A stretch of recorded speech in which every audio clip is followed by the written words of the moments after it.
So I've been asked a very interesting question. Someone's asked me, how does our Chi Sao help our wrestling? Right?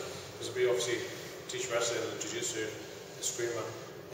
It's an interesting question because most people think that our Chi Sao has nothing to do with our wrestling, or the other way around. People think our wrestling is why our Chi Sao is good. But actually the question is correct. Our Chi Sao helps our wrestling a lot. I teach a lot of good wrestlers, and what I'm teaching them is a lot of the skills from Chi Sao. What happens in Wing Chun's range is we start from what we call a kind of medium to close range, right? Close range will be chest to chest, right? That's a wrestling range. That's also a Wing Chun close range. It's the same range, but wrestling wants to get to that range a bit quicker to wrestle somebody. With Wing Chun, we want to suffocate them to make them try to pull away from that range, right? As they pull away, then we can strike them. So Chi Sao is teaching you how to get that bridge control, right? Okay, how do I get that person to a situation where I'm in that range, but they're off-centered, right? That's the position I want, right? And wrestling is much the same, really, to be honest. The wrestling drills you see when people pummel, when we're pummeling, this is just a training drill. We're pummeling, because we're pummeling to control position neutrally, right? It's like Chi Sao, it's a neutral position. Ideally, when you wrestle, is you don't want to pummel, you want to be in it straight away, control them, and get your underhook and open them up straight away. So wrestling is the same as Chi Sao in that sense. Now, if you think about Tan Sao, and you think about wrestling, you have an underhook, it's the same position, right? If you think about Full Sao, and you think about bicep tie, it's the same controlling position. The range can just be a little bit different. So for us, when we're doing Chi Sao, and we're striking from here, we're coming in, and the guy tries to clinch me, or tries to grab me, and of course we're having a fight, then I might go into a wrestling position, but this is like a tan, or a land, okay? It opens the person up, and I can control them to strike them. In wrestling, I can come in to take them down, or single leg them, okay? If someone strikes me from here, like I'm striking here, then I can arm drag them, which is the same as a lap Sao, okay? So you just pull in the hand. I remember seeing a clip of somebody talking about wrestling and why it's better than Wing Chun, and saying, oh, we don't have them stupid things where you grab people's hands and do stuff like this, and the lap Saos. And then they start showing you grabbing their hand and pulling it across the body, which is it's the same thing, just different terminology, right? So a lap Sao is to pull their hand, and wrestling we pull their hand, it's the same thing. You know, we control the elbow, we see grip. There's loads of things that are exactly the same. All it is the range is a little bit different. But for me, the Chi Sao actually helps in wrestling, because in wrestling you learn a lot of techniques, and it takes years and years to get the right feel to when to do it, how to do it.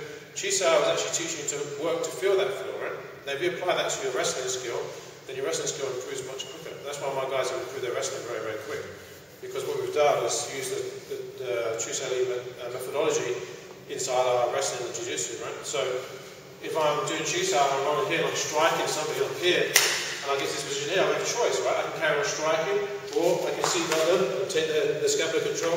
I can take them and I can take them over, right? So I have different choices because I have the same, I'm talking about positional control and understand the position. I can flow from one thing to the other without really breaking the principle of what I'm trying to do, because the principles are really the same.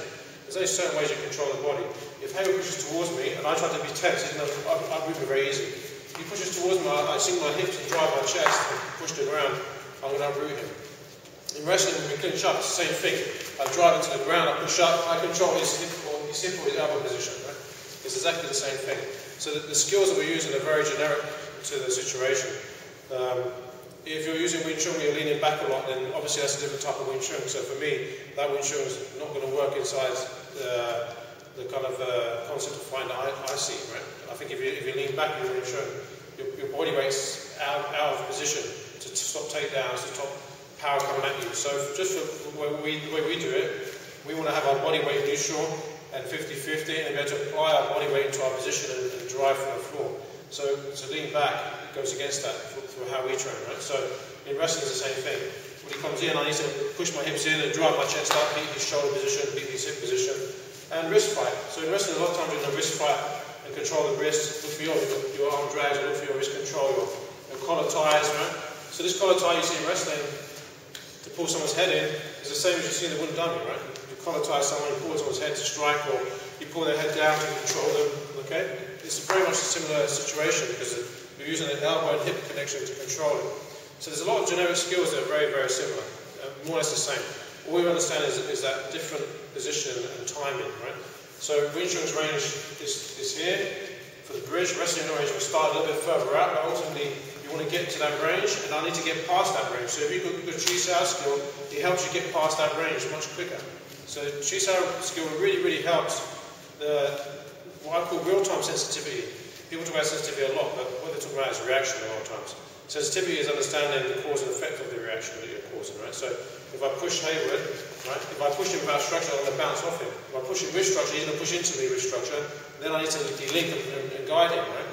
You can't go around an opponent or guide them unless you can control them. If you go and wrestle with somebody, you'll find out very quickly because you'll be on your back very quick. Okay, so you need to understand how to control a surge of power, and the timing to do that has to be a live timing.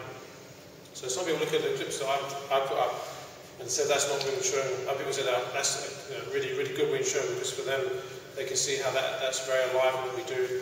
You know, it depends on how you look at it. You know, it doesn't really make a difference to me. It's what works for you is what's important. But for me, it has to be applicable under real pressure. If I can't roll with somebody or spar with somebody under pressure and use the skills I'm training, then the skills really don't hold what I need, right? And what I need is them to work under that kind of pressure. So, you know, that's up to you. But I hope that answers what we're talking about in terms of Chi Sao skill from this range, striking in here. Someone tries to wrestle me from here, pinch me. I can now use the same, understand the body mechanics and positioning to wrestle. So the Chi Sao skill is really helping you to get that wrestling working. So if you're interested in improving your Wing Chun, you know, I recommend you do some wrestling because that's going to really help. Wrestling is one of the key martial arts that you need to really learn. And the Chi Sao should really, really be beneficial to that.